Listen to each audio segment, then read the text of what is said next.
Some of the objectives of the Index of Refraction lab are to verify Snell's law, to determine the refracted index of a mystery material, and to find the speed of light in that mystery material. We already discussed in our lecture what is the refraction phenomenon. And the refraction occurs when the wave travels from one medium to another medium. In our experiment, the light will be traveled from air to a mystery material. Then we want to know what is the mystery material. To know that, we will calculate the index of refraction of that material. Remember, the index of refraction is the ratio of the speed of the light in vacuum to the speed of the light in that material. Also, the Snell law related the index of refraction, in our case, the index of refraction of air and the index of refraction of the mystery material, and the angle of incidence and the angle of refraction. Then the equation that correlate all these quantities are the Snell law. And Snell law, the index of refraction of the, in our case, of the mystery material over the index of refraction of air equals to the sine of the incident angle over the sine of refraction angle. Because we know the index of refraction of air is almost 1, is close to 1, because the speed of the light in air is almost equal to the speed of the light in vacuum, and this is why this ratio equals to 1, very close to 1. And if we replace this quantity, this value, n equal 1 into this equation, then we will have this one. Yes, because n2 divided by 1, we will get n2. Now let's solve for the sine of the incident angle. If we solve for the sine of the incident angle, then yes, we need to multiply on both sides by the sine of refraction angle. And let's do that.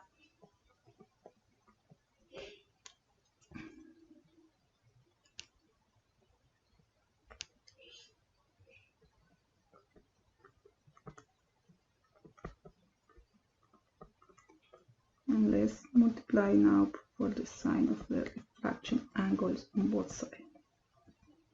And we will do the same on the other side. And these two cancel out, and we can rewrite this equation. Sine the incident angle equals n2. This is what we had here. And this equation is the theoretical equation that we will apply to analyze the results in this experiment. And using the virtual lab, you will conduct a virtual lab, and then you will get all this information. You should be able to measure the incident angle, the angle of refraction, and also you will measure the angle of reflection.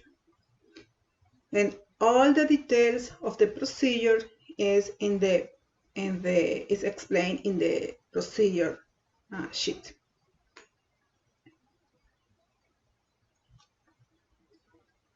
And once you complete the experiment, you should be able to complete these two tables. And you will measure the refraction angle for different incident angles. And you will complete all this data. And using your calculator, you will complete the last two columns. You will complete this. You will calculate the sine of the incident angle and the sine of the refraction angle. Just when you calculate these values, just be sure the angle unit in the calculator is degree instead of radians. Then we want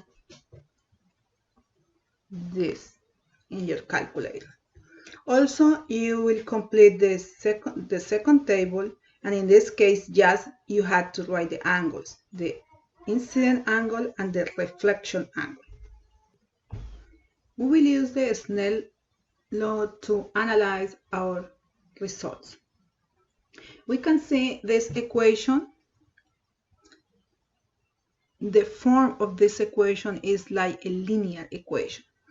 If sine of incident angle is y, if the sine of refraction angle is x, then we can see the slope is the index of refraction of the mystery material.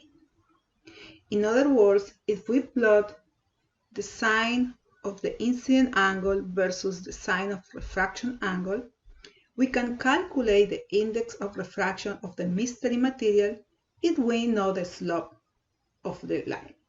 One more thing is we can see in theory the relation between the sine of the incident angle and the sine of the refraction angle must be direct proportional relationship.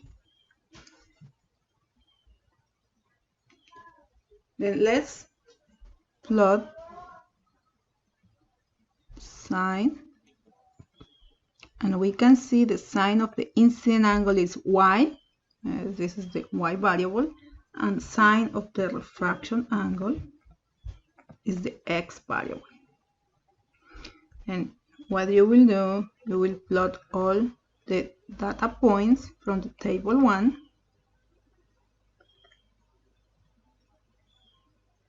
and using Excel you will find the experimental equation that correlates the sine of the incident angle and the sine of the refraction angle.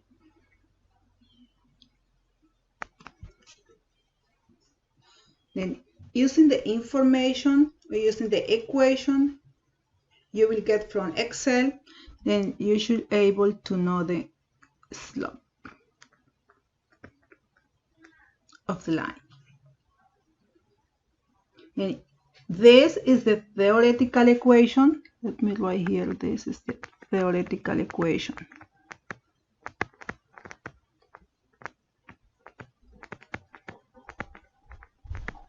And the equation you will get from Excel is the experimental equation. And you will write the experimental equation using the right variables. What are the right variables? Sine of the incident angle and sine of the refraction angle. Then now you know the slope of the line equals to the index of refraction of the mystery material. Once you know the index of refraction of the mystery material, then you should be able to calculate the velocity of the light in that material. Now, another thing is if you know the index of refraction of the mystery material, then you will use the table 7.1 of your textbook to identify that material. Now, how you will calculate the speed of the light in that material? You know this one. Yes, you know the index of refraction of that material. We know this corresponds to the slope. You know the speed of the light in vacuum, 10 to the power 8 meters per second. Then you can solve for the velocity of the light in that material. And then you will have all the information you had to find in this lab. And I hope this explanation helps to understand what you need to do for this lab.